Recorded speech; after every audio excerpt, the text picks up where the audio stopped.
Bangladesh Netherlands টি-20 টানা তৃতীয় series জয়ের হাতছানি বাংলাদেশের, তাও আবার এক ম্যাচ হাতে রেখেই।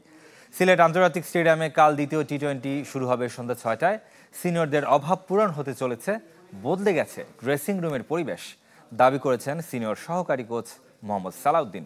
সিলেট থেকে আশরিক রুদ্রের রিপোর্ট। একের পর এক ম্যাচ আর সিরিজ জয়ের আনন্দে সময়টা দারুণ কাটছে বাংলাদেশের। তাই এখন সবই ভালো সবার। ক্রিকেটারদের প্রশংসায় কোচিং স্টাফ দায়িত্ববোধ আর পরিণত আচরণের জন্য মোস্তাফিজুর রহমানের উদাহরণ দিলেন সিনিয়র সহকারী কোচ।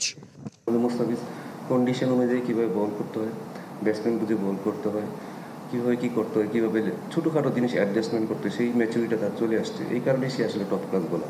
এই সংখ্যাটা যখন আমাদের আরও বাড়বে, সেটা ব্যাটিং হোক বোলিং হোক, তখন আমরা আসলে অনেক ভালো টিম হব। ড্রেসিং রুমের পরিবেশ বদলে গেছে দাবি সিনিয়র সহকারী কোচের। আগে দলে টিকে থাকার জন্য খেলতো যারা, এখন তাদের লক্ষ্য পারফরমেন্স।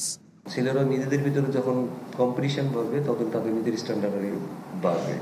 আপনি যদি সেটা ভালো চোখে দেখেন যে একজন পারফর্ম করছে, তার থেকে কীভাবে আমি বেটার পারফর্ম করতে পারি। আগে হয়তো টিকে থাকার জন্য খেলতো, এখন পারফর্ম করার জন্য যখন খেলবে, সেটা টিমের জন্য অনেক লাভ। প্রথম টি-20 জিতে আত্মবিশ্বাসী টিম বাংলাদেশ। টানা 3 সিরিজ জয়ের হাতছানি, তবে পেছনে না তাকিয়ে পরের ম্যাচে ভালো ক্রিকেট খেলা লক্ষ্য স্বাগতিকদের। যে দিনটা চলে গেছে সেটা তো আর ফিরে আসবে না, সেটা নিয়ে আসলে আমাদের লাফালাফি করারও কিছু নাই। আমরা অনেক ইমোশনাল জাতি, আমাদের ইমোশন অনেক দিন ক্যারি করে।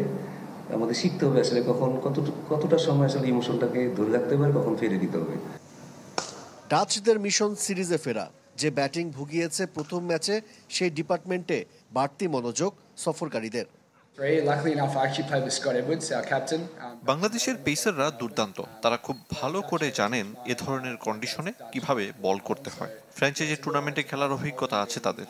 তবে আমরা পরিশ্রম করছি, কিভাবে সিরিজে ফেরা যায় সেটা নিয়ে কাজ করছি। একদিনের ব্যবধানে ম্যাচ, তাই বাংলাদেশের বেশিরভাগ ক্রিকেটার বিশ্রামে কাটিয়েছে। একাদশের বাইরের 3 ক্রিকেটার নুরুল হাসান সোহান, শামীম পাটোয়ারি আর মোহাম্মদ সাইফুদ্দিন অনুশীলন করেছেন।